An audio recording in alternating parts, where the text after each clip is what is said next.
Thank you, Mr. Chairman. I'd actually like to follow up on some of your questions about the respective roles of NORAD, Northern Command, the Defense Department generally vis-a-vis law enforcement. As Commissioner Benvenisti adverted to when I was at the Justice Department and we were planning for the Atlanta Olympics, we rehearsed a number of scenarios with the Defense Department and the various components thereof who were responsible for providing support to the Olympics. And when we got to the scenario of a domestic hijacking of a plane headed into a stadium, and I asked what they thought the proper division of labor should be, I was told, and it won't come as any surprise to you, General Arnold, given your testimony, that this is a law enforcement matter and that the armed services would provide technical support to the FBI to shoot the aircraft down. And my response, of course, was, that's preposterous. And in fact, General Arnold, I am glad to see that and hear that when faced with the judgment of whether you should do your job in defending the United States or wait for someone from the FBI to call you, you decided to get the authority later, because that is the only rational response. Probably could have gotten you court-martialed, but one appreciates that sort of leadership.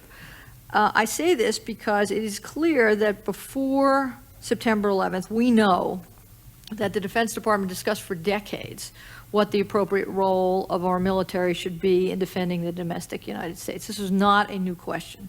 It was discussed up and down and across, and I see General McKinley nodding. Anyone who has been in the service for the period of time that you gentlemen have been know that.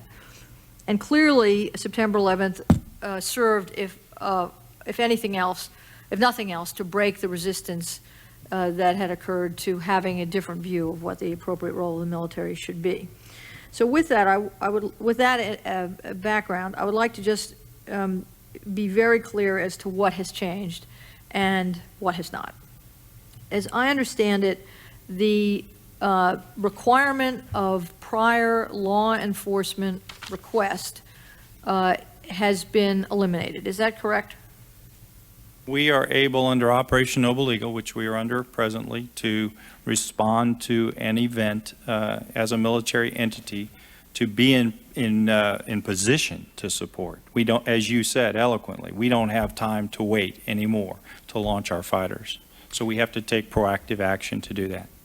Thank you for that. And second of all, your radars are now, as you put it, are pointed inward as well. Is that correct? We have incorporated the radars that were there all along so that our military controllers can now see them, see those tracks of interest. Now, you remain reliant to a certain extent on the efficacy of the FAA's radar system, as Secretary Lehman pointed out. Are you completely comfortable that they are more than adequate to your mission?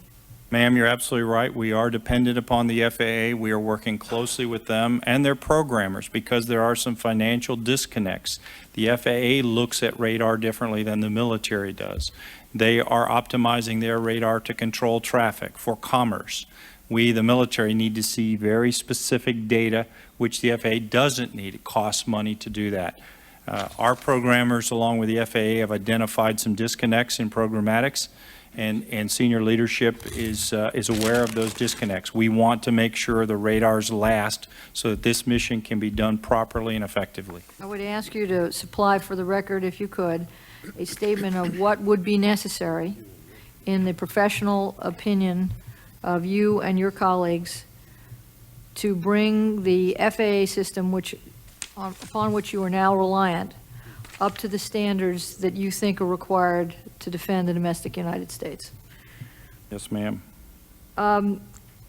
The other issue which you've raised in your testimony is that of communication between the FAA and NORAD, or lack thereof. And one of the questions that came immediately to mind is why you would not be co-located with FAA so that there is no such communication issue. Are you now co-located with FAA and have a presence in its command center that opens up when there is an emergency? Ma'am, we've done a little of both. We after General Arnold had this tragedy occur on the 11th, the FAA provided us with liaisons at all our air defense sectors and our continental NORAD region and at NORAD. So we have real-time people that we can turn to and say, please use your communications channels so that we can get information. In addition, the National Capital Region has stood up a coordination center at Herndon, Virginia, in the FAA building, where we have military personnel, members of Transportation Security, Secret Service, and other federal agencies where they can coordinate the efforts in this area. So that has helped us tremendously, and we think we can continue to do that. Thank you for that answer. And finally, in my list, are you comfortable that you now have the pre-placement of your resources in terms of aircraft, et cetera, where they need to be to adequately defend our critical infrastructure in the United States? Yes, ma'am. I believe at the present time we have an adequate force structure to do that. The requirements change daily, weekly, based on the event. For example, if a space shuttle were to take off, we'd want to have aircraft at the Cape. So whenever we have a security event, the Olympics, the State of the Union, we move our fighters around in a flexible manner to respond to that. So we do have the capability based on intelligence and real-world need to do that. We may want to follow up in closed session on that issue. As the charter for NORAD and the existence of Northern Command were being changed and created, there clearly would have been debate within the Pentagon over what the scope of that charter should be. And I speak as someone who served there twice, and I can imagine what some of those discussions might have been.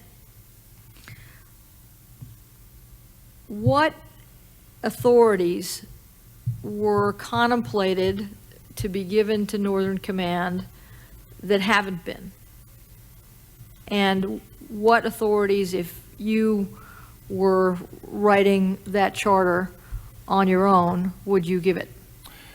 Well, ma'am, I don't mean to dodge the question, but I don't know if I have the level of knowledge that you require for that answer. I will tell you, as a component commander who needs to employ resources in defense of United States citizens, I will tell you that the binational arrangement with Canada that NORAD has had for over 40 years has worked exceptionally well for the threat period that we went through, the Cold War, and subsequently.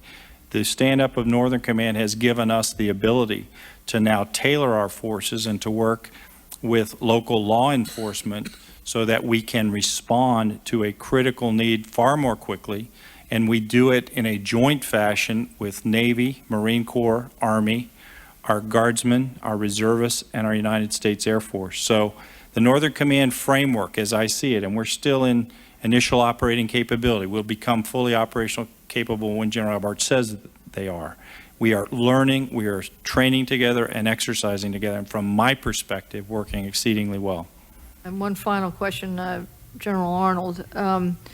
We get some of our most candid advice from people who have taken their uniform off. And I use that phrase as well for civilians who no longer play whatever role they happen to have played. Having lived through the searing moments of 9/11, and having had the awesome responsibilities that you had on that day, and having had limited resources as you had in that day, legal and physical, to help prevent harm, what advice do you have for us about changes that we should make as a country? Well, I wrote a paper. No, I didn't write a paper on that, but I think one would have to. That is probably where you're going to go.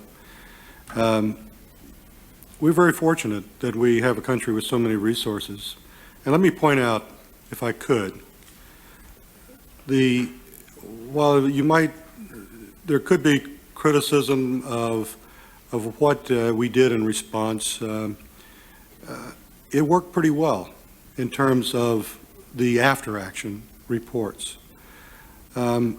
Airplanes were getting airborne because people knew they had to get airborne. And I don't have the timelines for all of these things, but as the president told the military to prepare to defend the country, we started gathering up all the aircraft that traditionally had not supported NORAD. And as soon as we could get armament to them, we either put them on orbit. As you recall, we were on orbit for some time throughout the country. The Navy responded magnificently as well. It was in the press. I had Admiral Dawson, Vice Admiral Dawson, called me. He was on the George Washington at the time, and he said, we understand that General Eberhart is the supported SYNC and that you have been appointed the JFAC, the Joint Force Air Component Commander, and we want to roll under your air tasking order.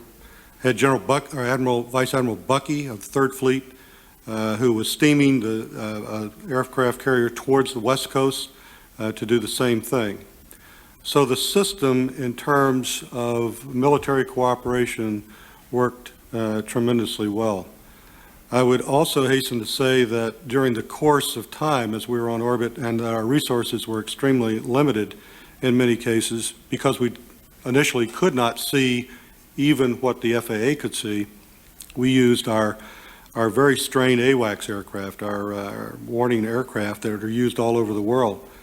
And Brigadier General Ben Robinson was stretched very thin, but he continued to do what he could. The United States Customs provided us with E3s with radars that gave us coverage in other parts of the area. And as General McKinley alluded to, we were able to bring in units, Air National Guard and active duty theater air control units that are designed to be deployed, and integrate them into our air picture, not only for air, but also for voice.